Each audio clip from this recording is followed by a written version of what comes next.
Hello everyone, welcome to my channel. Please subscribe and keep watching more details. Todd Chrisley refused to work in prison, but Julie had a job in the commissary department to make sure she got her makeup. Todd and Julie Chrisley had different approaches to their time in prison. During the August 13 episode of their Chrisley Confessions 2.0 podcast, the couple opened up to guest and longtime friend Candy Burris about how they spent their 28 months behind bars. When the Real Housewives of Atlanta alum, 49, joked that "I just can't see you in jail," Todd, 57, claimed that he actually adapted pretty well. "I ran my block," he shared, calling his facility a busted inner-city school camp. "I did hard times," you noted. "I adhered to the rules. Keep in mind, I was in a place where there was no air conditioning." "Did they have you picking up trash on the side of the road?" Burris then asked, to which Todd declared that he went there to do time, not chores, unlike his wife. "I did work, he didn't," Julie, 52, said. "I refused," Todd interjected. "I wanted to make sure I could order my shampoo and body wash and makeup," Julie explained. "I mean, it wasn't MAC, but we could get the CoverGirl, the Maybelline, the Wet n Wild. So, we went back to the Wet n Wild. You would walk down the hall and somebody would have on fake lashes, fake hair, there was more weave in there," she continued. The one thing Julie wasn't able to do was bleach her hair blonde, which she quipped was a whole other situation.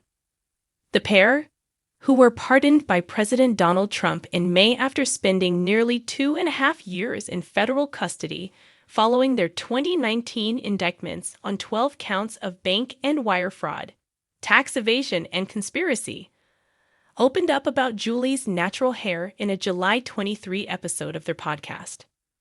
"When I went to prison, my hair was blonde, but it had a lot of lowlights. Before I self-surrendered," Julie explained. "Then, we actually had a girl that was there at the prison when I got there. She worked in the salon, and she was really good, and she did highlights for me. When I tell you they looked so good, it looked like I'd been to a salon on the outside."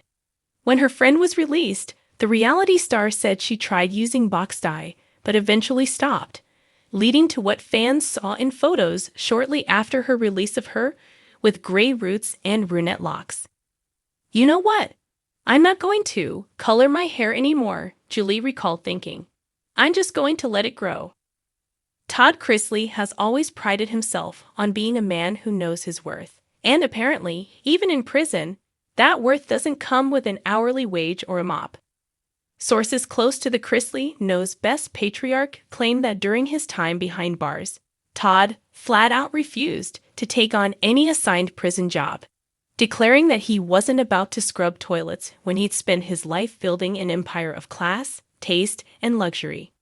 Julie Chrisley, however, took a different approach. The ever-practical matriarch allegedly accepted a position in the prison commissary department, not for the paycheck, which was laughably tiny compared to her former Nashville mansion lifestyle, but for one very specific reason: to make sure she had access to her beloved makeup.